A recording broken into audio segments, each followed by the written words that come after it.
Welcome to the Balance Sheet, where you rise above the noise and learn about the most important business issues of our age. I'm your host and fellow student, Conrad Chua.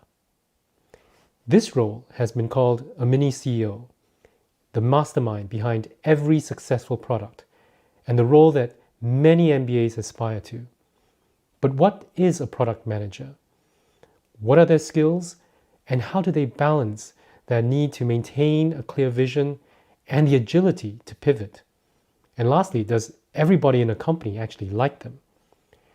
Our guest today is a product manager that people do like. Andrew Quan is an experienced product manager and leader for startups and large tech companies. He worked in consulting in Deloitte, and he had his first product role at PayPal. He joined LittlePay, which is a transportation payments company, and also worked with Tier in Berlin. He's also the author of a Substack on product management called Product Posts. So, welcome, Andrew. Thank you very much. Glad to be here.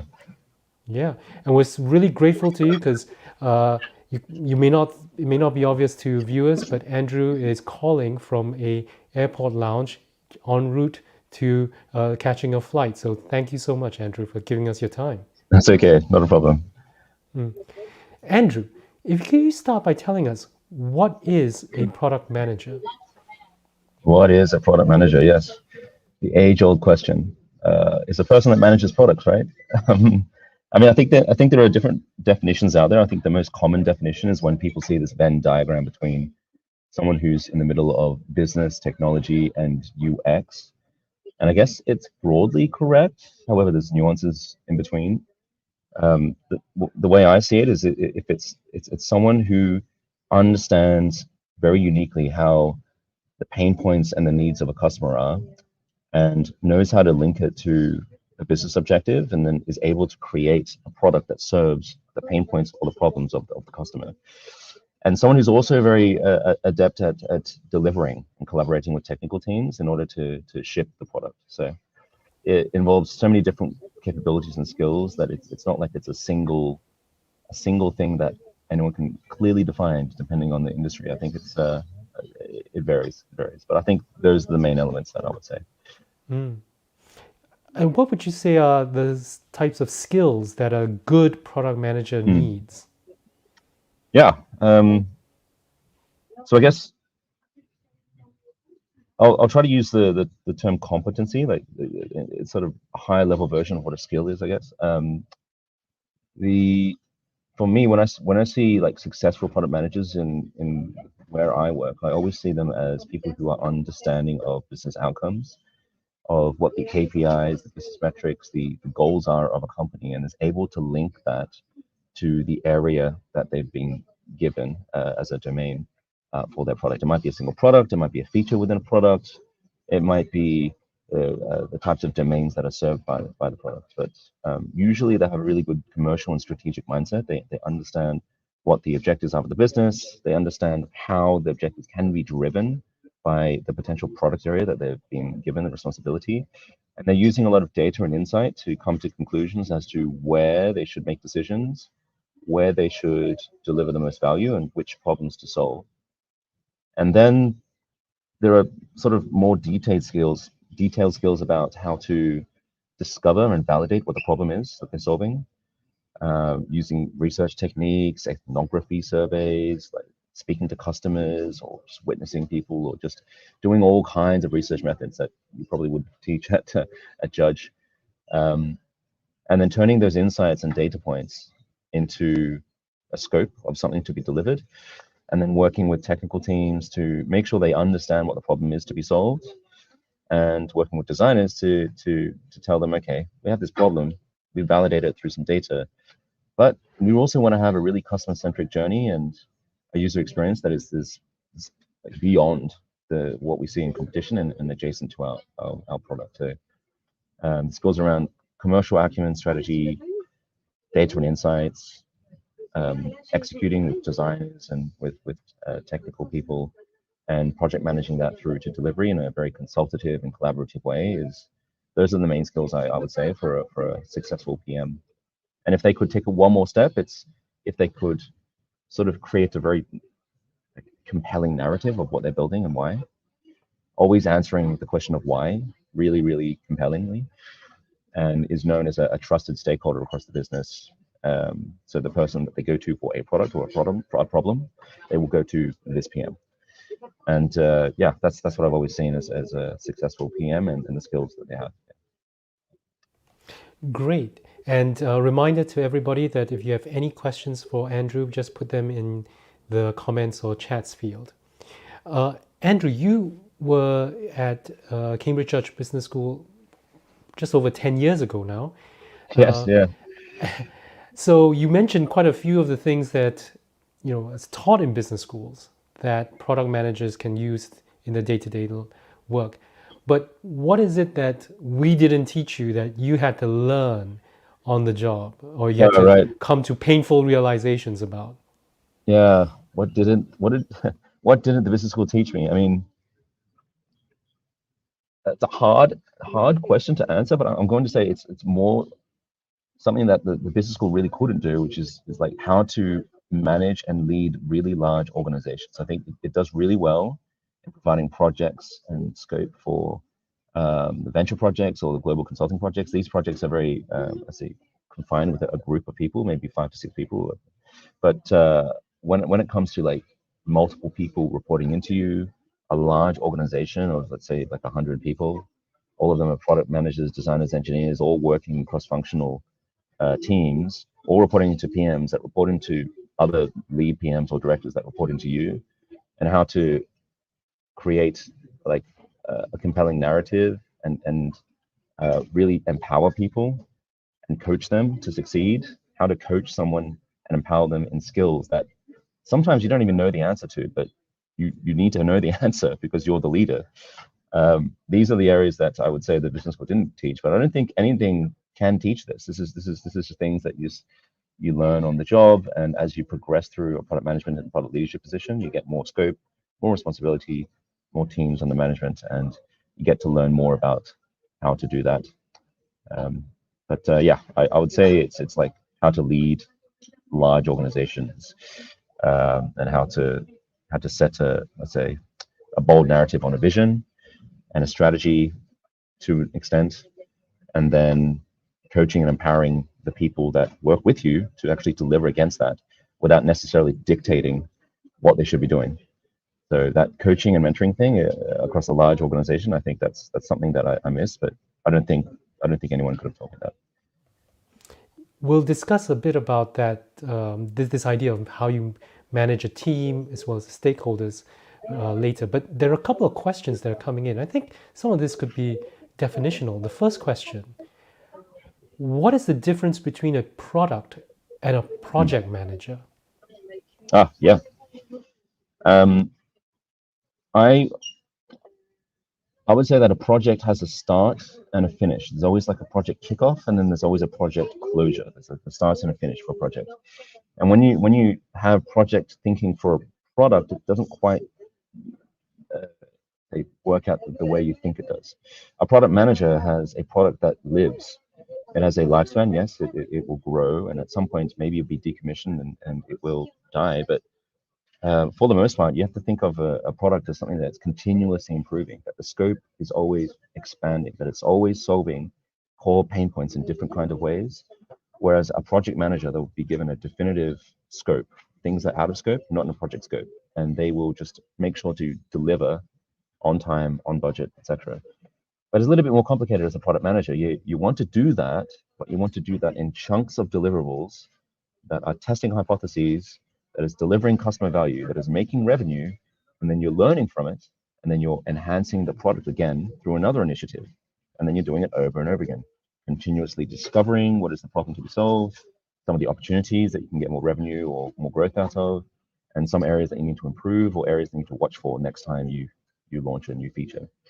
And it's just a continuous habit. So I think the main difference is the how time bound you are and the scope. Many project managers make really good product managers. I have to say that. So I will say this: I've seen many people who are really good project managers who get into products. They know how to work with stakeholders cross-functionally. They know how to manage risks. They know how to empower others to deliver. But I've also seen project managers that don't do so well, is when they treat a team as just an execution machine that have no feelings. And when you're in a product management role, because you're working with people day in and day out, and you have stakeholders to report to, and you have goals and metrics that are on you, those kind of tactics of just directive must be done on a certain date time frame don't quite work out. So just something to consider if you're a project manager looking at product management. And another question here from Debasis, who's a regular listener. He asked, what's the difference between a product manager and a product owner? Yep, that's a great question. I guess you would have seen this title of product manager and product owner, and then I think product owner actually is a concept that usually is used for roles that are more about someone who manages the scope of deliverable for products, or I guess technically delivering that product, but may not work with the stakeholders, may not work with the external markets, the customers, etc., and understanding what the customer needs are and defining the strategy and the vision. So sometimes a product owner is given a more limited remit, which is all of that strategy and execution stuff that's done by someone else, either a leader or maybe a commercial product person. And then the product owner, they get the validated problems, the validated solution requirements, and they're just literally shipping those requirements into production and making sure that it's working for the end user. It is a construct that is used quite a lot in a different framework called SAFe, Scaled Agile Framework. And you might see it in companies that are very, very large, like I don't know, Microsoft or LinkedIn, or any company that has like thousands and thousands of employees, where you have hundreds and hundreds of teams, where they need to just have someone focus on the delivery aspect of a platform or a technical product that doesn't need as much customer interaction. So sometimes that product owner role does come up. But what I'd like to see normally is a product manager. The skill sets of a product manager, a subset of that is the product owner. And if you're a product owner trying to get into a product management type of track, try to get closer to the customer, try to get closer to the stakeholders, understand the business objectives, and be more outcome oriented about what are the goals we're achieving within the business, rather than the outputs, your deliverables of shipments of values and features. Your success metric as an owner might be a working feature, but a success metric for a product manager will be like revenue or growth or expansion goals, etc. So that's where I see the difference. And we have one question. Actually, Mohammed has two questions, but we'll just take the first one first. So Mohammed asks, I'll reframe his question actually into, are people from engineering better suited to be product managers then? Interesting. I mean, it depends on the product. I mean, if it's a very technical product, sometimes you would lean on the engineering manager or the tech lead of a cross-functional squad or team to really drive the execution of product strategy through to the team. These are more technical products that maybe they're platform oriented, maybe it's like an API based product or like a data product where you're servicing a developer. So sometimes the tech lead might be the best case for that. But I guess what the product person is mostly responsible for doing, and not for the engineering side, is really working on the commercial elements, which is, where are we focusing our efforts? Why is this a customer problem that we're solving? What data points can we use to validate that? And where should we focus our investments? What is the return on investment on all of these different types of opportunities? And where do we strategically go? Where do we play and where do we not play? What are the industries that we serve? What are the customers that we serve? What are the segments that we serve? Like these more business-oriented questions, I would expect that within a product manager or product leader. If you task that to an engineering manager in my previous roles, they would probably say, no, that's a responsibility for product. I don't want to do all of that. I just want to make sure that I can deliver valuable, working, functional code that is being used and is loved by the user. I mean, you mentioned about the customer here. So I know in one of your Substacks, you talked about the importance of figuring out your customer's number one problem. I think you used an example from your time at Little Pay. Can you tell us a bit more about why that's so important? Yeah, I mean, some people use this an analogy of like, let's say, a really large tanker, like a large tanker ship, where if you just slightly change the direction at the start of your journey, it would end up wildly different to where you're currently pointing the ship. And the same is true with your problem. You really need to nail the right problem that you're solving, especially if you're earlier on in the product development lifecycle with a nascent product that has yet reached product market fit. You'll need to keep really asking yourself, are we solving the biggest pain point for our customers? Is this customer segment the segment that we want to serve? And constantly gain as much market data points to answer this question. And you can do it different ways. When I was at LittlePay, and just to explain what the product is, LittlePay is a payments gateway for transit, and it started off with bus operators in the UK. I think there was a bold vision at the start when we launched the company. I was employee number 5, the first product manager, and I was tasked with this head of product title, but I was more of an individual contributor at that stage, sort of defining strategy and direction. And at the time, the CEO said, I would like to revolutionize the water payments, make it really, really simple and easy for all transit operators or agencies around the world to process low value payments. But when it boiled down to the problem to be solved, the problem to be solved is actually the bus payments in the UK with our strategic partner, one merchant that was in Oxford. Yes, it's in another city. And they had a challenge where they had people just using cash on buses. And the first step was to just displace cash and give an alternative that is widely used and is already in your wallet. And that was the bank card.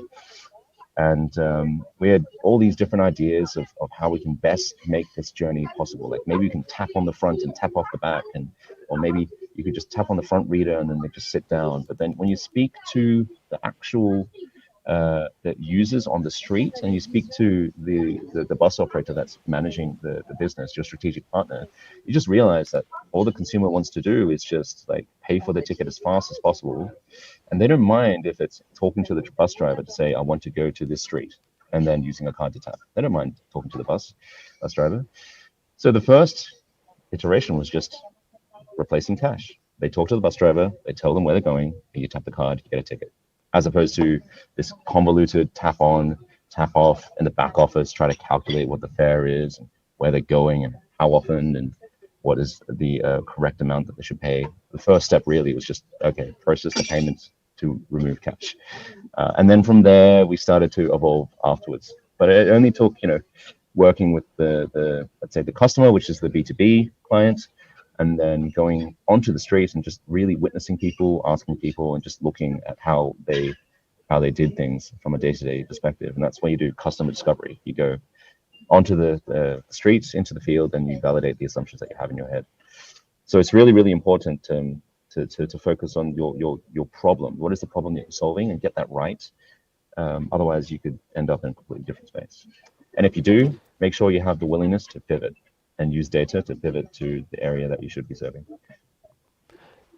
You've also written in your Substack about this difference between a customer-centric and a market-centric approach.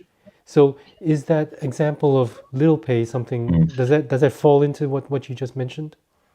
Almost, yeah. There were times, yes, where market requirements were different to customer requirements in LittlePay, but I think the biggest example I would use is when I was working at TIER.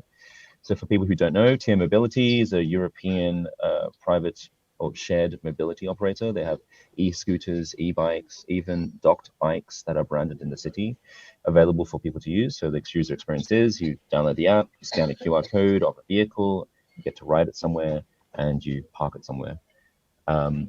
When I say customer requirements versus market requirements, there are different levels. In TIER, their client was the city. A city within a country has both local rules and regulations for how they operate around the city, as well as market rules, how they operate within the country. And the country may have market rules, how they operate within the EU.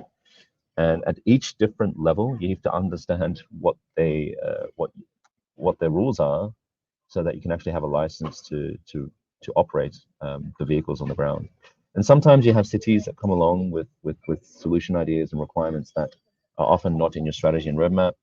And then you look at these and really ask yourself, why did they have this solution requirements? Why is it that they've specified that the scooter, upon entering a driveway that has 30 degrees of tilt, it needs to slow down to 50% of its speed and then pick up speed at the end when it's back to level ground? Like, and this requirement exists. I've seen this before in a tender. But you have to ask yourself, why? What is the problem that's being solved?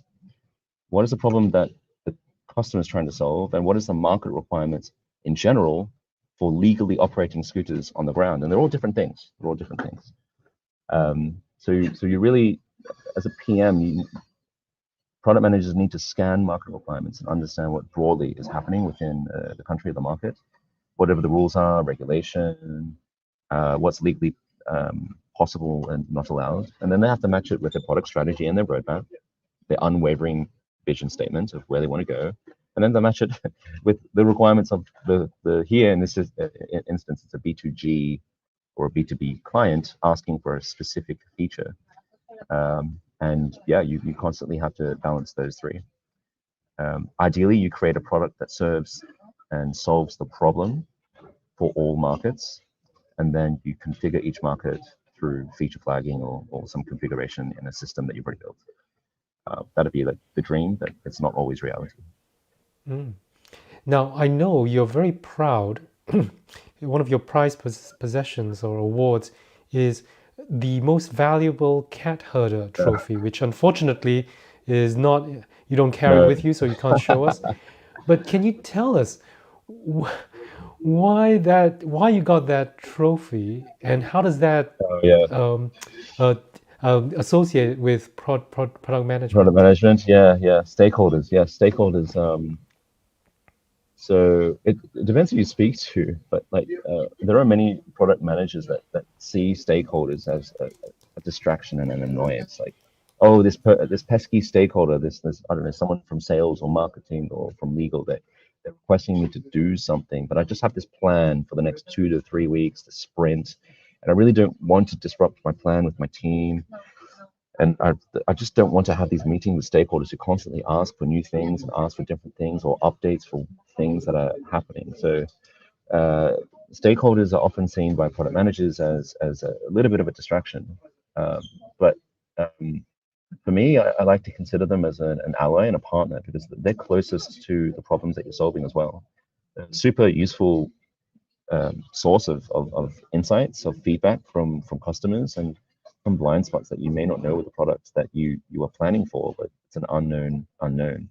So the mindset I have is always like try to partner with them, try to ally with them, even if they're just wanting to vent, yell at you, complain about why a feature doesn't work, why a bug exists, or complain to you why the thing that we estimated to be delivered in this quarter wasn't being done and hasn't been done for the last 2 years.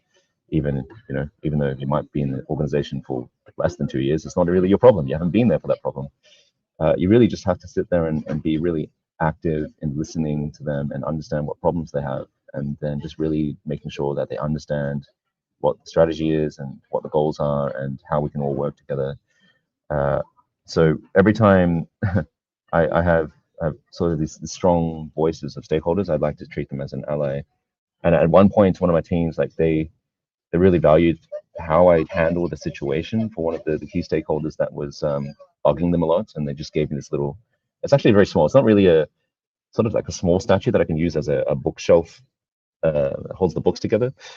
I'll post it on LinkedIn at some point, but it was a nice token, a nice golden cat, and they told me that I was like the most valuable cat herder, which is cajoling the stakeholders in order to get the job done. So. Someone on LinkedIn has asked what kind of roles or functions should get involved in product strategy sessions or decisions. So, Andrew, if you could answer that, but also follow on what you mentioned, how do you decide which stakeholders to bring into the room? Right.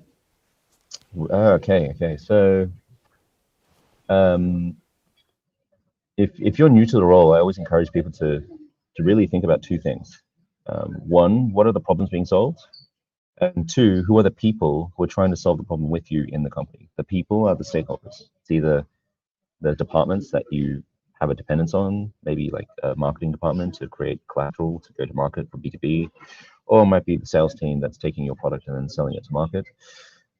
Really try to understand the problem and the people, and try to understand and map out your stakeholders. There's a method actually that you can use, which is the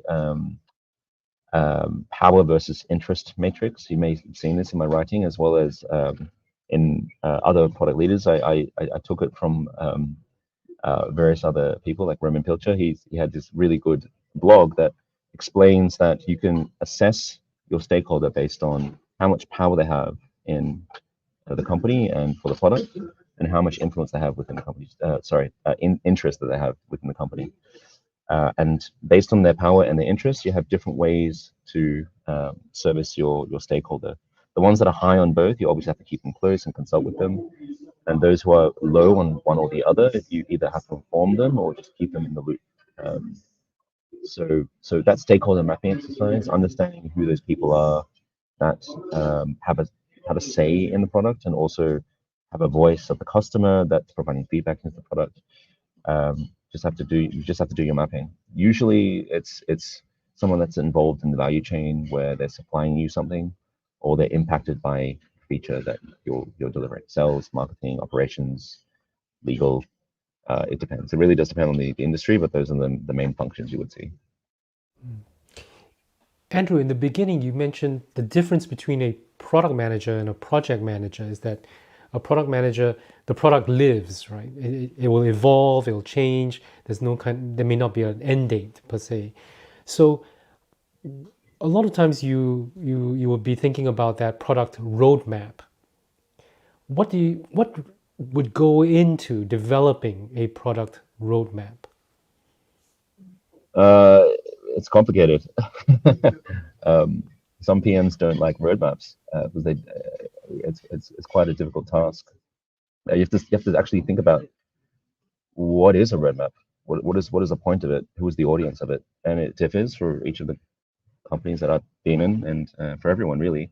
Sometimes it's seen as a list of things that you deliver over a time period, right? And this is just the typical assumption people have. Like, oh, a product roadmap is just a list of initiatives by time. Isn't that what a roadmap is?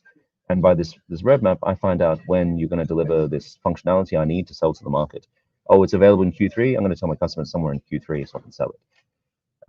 For product managers, they typically steer away from this. What they do is they try to convert slightly the narrative and say, okay, the roadmap is actually meant to be an artifact of what your strategic priorities are. What aligns with your business strategy? What are the outcomes that we're trying to achieve in the immediate term? And then what are the steps that we want to achieve later, next and later, much further down the road, that will get us towards this unwavering vision statement of, if we had all the resources in the world and unlimited time, how do we reach that vision statement? So the roadmap has many inputs. It's got like market data findings. It's got like a vision statement of the company. It's got KPIs. It's got all these different elements. And the way I see it is that it's a strategic, I guess, a roadmap, a strategic artifact of your more immediate priorities based on that. And it comes from your product strategy, which is much more complicated. I'd say the strategy and the roadmap are different. Just so for those who may not know, your strategy is answering, I guess, what I call the 3 C's of what is the context, what are the choices that you make, and what are the capabilities we need in order to succeed and win the market. Your roadmap is taking the strategy and the vision and saying, here are the steps we want to take to get to that vision based on the strategy. And there are many inputs into roadmap. I did write about this as well. There are many methods that you can use. You can map it out with your stakeholders to understand which are the problems you need to serve now. You can opportunity size them using affinity mapping, using post-its. You can use prioritization frameworks to sort of score out all the different initiatives that you have. based on strategic impact or based on feasibility. There are so many different ways to create it, and there's no single format. But what I think is the most common definition is that it's a strategic artifact of describing what you want to focus on now and some of the steps you want to take in future as an intent, but usually not a commitment to launch things specifically on a date that's very, very widely further in the future, because anything can change. Anything in an agile product world, say your competitor changes and they enter a specific market in a way that you didn't really anticipate, and you had to react to it somehow with some kind of feature that you already had, but you just had to tweak it slightly. If you had a fixed roadmap for 12 months and you didn't pivot, you would just miss that opportunity completely. Yeah, a roadmap is a strategic artifact that needs to be updated over time, aligned with stakeholders with a common decision-making framework to prioritize. It's so many different topics linked into it. It is a complicated thing. You mentioned about some prioritization sort of frameworks. So Renato asks, what are some of these main techniques when you develop a digital product to prioritize things? Oh wow, yeah. There's so many of them. So many of them. I can list them all out. So I mean, one really simple one is that many people try to use just at the start is just getting the right people in the room, your key stakeholders, as I mentioned, and then just mapping things out based on impact and effort to see it's 2x2 metrics of things that are really high effort and high impact. Okay, maybe too much investment involved. Low effort, high impact. Hey, these are low hanging fruits that we can probably do right now. Low impact and low effort, probably can put this in the backlog and do later. And then low impact, high effort, don't even look at these. You should not be investing in them relative to the other things. So that's one thing you could do. There are all other kinds of prioritization techniques and frameworks like RICE and ICE and weighted scorecards and balanced scorecards and like jobs to be done framework or Kano. There are all these types of frameworks, and I did write these up at some points in my older blog back in Medium. You can take a look at my Substack just to see if you can find that article. But there's definitely a lot of different techniques that you have. But I think that the most important thing to do is not to fixate yourself on a framework, and it's just to get the right people in the room and ask the right questions about validating the problems and what is the impact of these problems and how you can sequence them and learn as you go. And you can reprioritize every time you learn something new. And I see that there's a bit of chatter on the LinkedIn side. Arthur Meadows, who's an MBA based here in Cambridge, he's putting a plug there for a product management network that he's founded here in Cambridge, UK. So if anyone wants to join Arthur, please go ahead. And I think, Andrew, this is one of your classmates, Jackie. Ah, yes. It's awesome. Yes, very helpful. Thanks, Jack. So, there is a bit of discussion, also questions also about what is the value of experience, right, versus education. So to summarize, someone said, what is the difference? What is the value of having an MBA with all those classes in strategy, finance, marketing, etc., versus experience, actual, let's say, engineering experience, going into an engineering product management role? Okay, that's a long one. I'll see if I can break this down a little bit. I think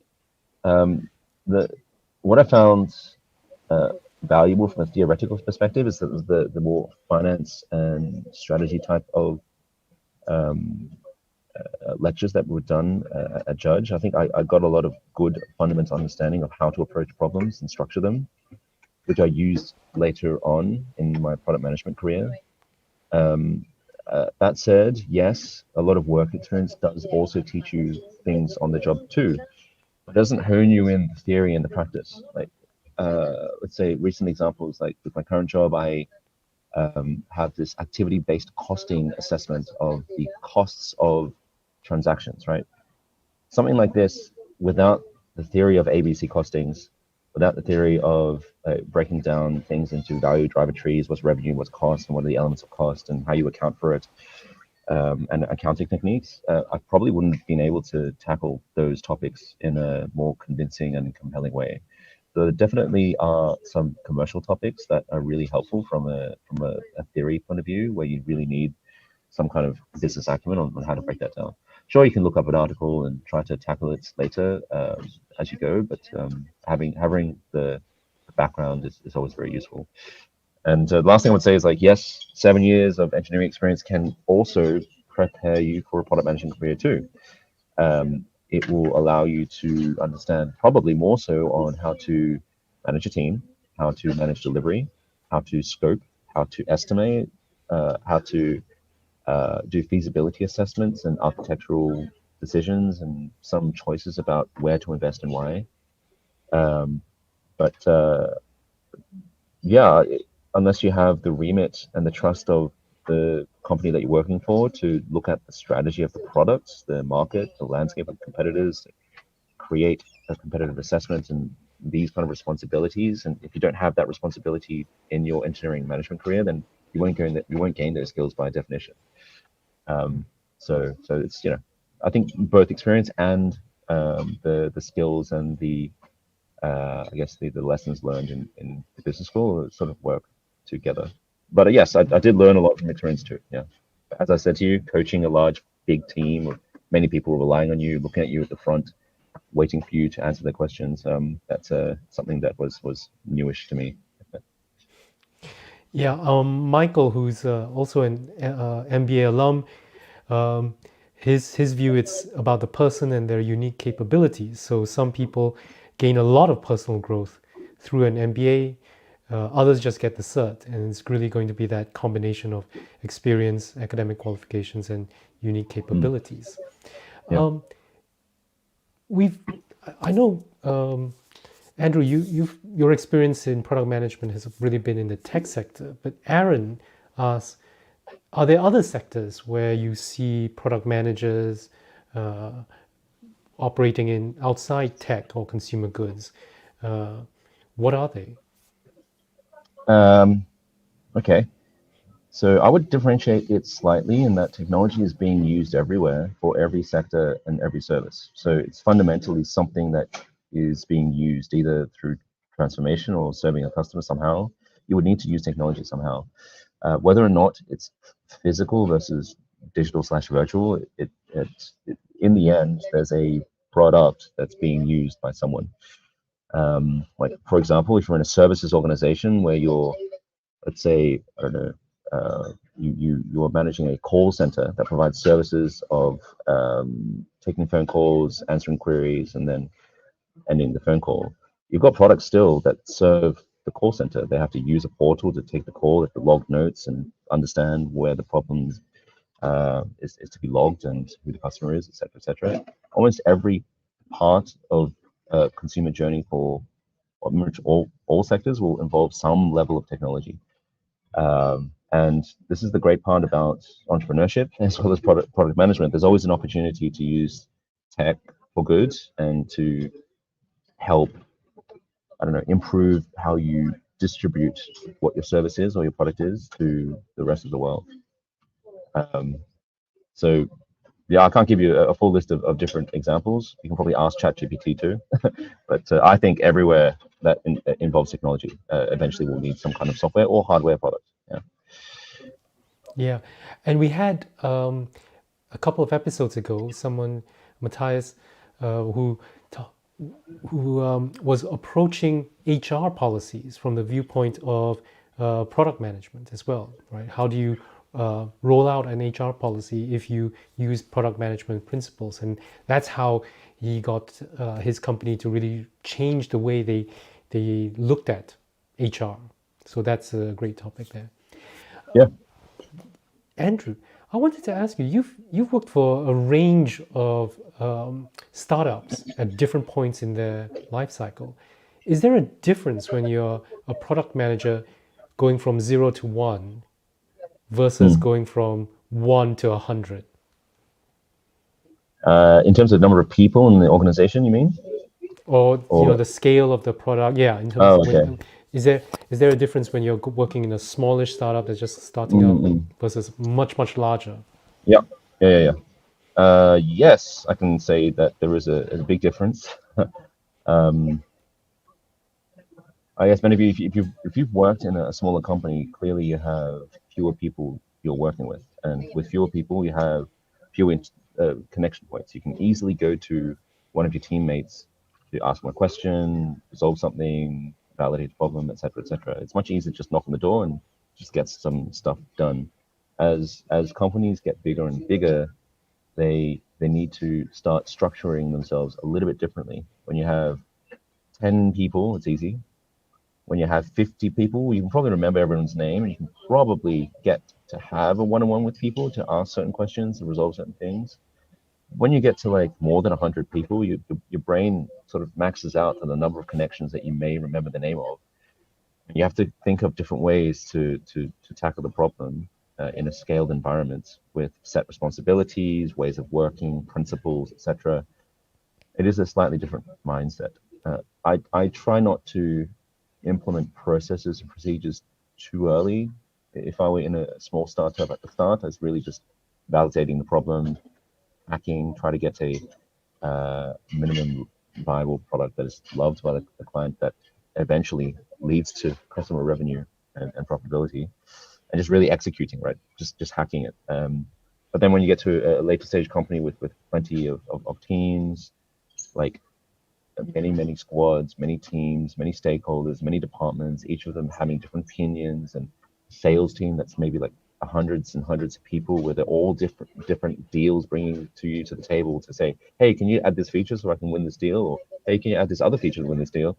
You need to have some kind of structured way of dealing with these requests, and some way of working that is transparent, that is clear to people who work with you as to why decisions are being made. This is where it comes down to prioritization, and just really just making sure that people understand how decisions are being made, as opposed to focusing on what's in the roadmap, what's being prioritized. I disagree with this, it should be this. Instead, for larger organizations, I always say, okay, align on how you decide, how you have a decision-making process, and then implement the ways of working to ensure that you deliver value together. And yeah, the more larger the company, the more cross-functional stakeholder management you need to do, which means you probably get pulled into more and more meetings to discover, to explain things. And in these cases, the best thing to do is to document and point people to documentation. But I know when companies scale up, they just don't document. This is a bugbear of mine. I really like written communication. Another reason why I blog. I always like, and I try to force people that report into me, please write things down, be better at writing, because this is a way to scale yourself. You can't just go into meetings, explain the same topic 8 times over. You could have just written it down once, and then 8 different people, even more, could have visited a page and asked you questions if they didn't understand. So yeah, there are different ways of working. I'd say larger environments, you need to have a structure in place that is not too regimented. And if you want to find out more and read about what Andrew has written, you can go to his Substack. The URL is right there at the bottom there. Or you can use the QR code over in the corner to go to the Substack. Andrew, thank you so much for joining us. I hope you can catch your flight. Thank you also to everyone for joining us today. If you like the show, please remember, repost it on your social network. The balance sheet will be back on the 2nd of February at our usual time of 12:45 UK time, where we will look at mental health in the workplace. Till then, stay well and stay safe, and we'll see you next time.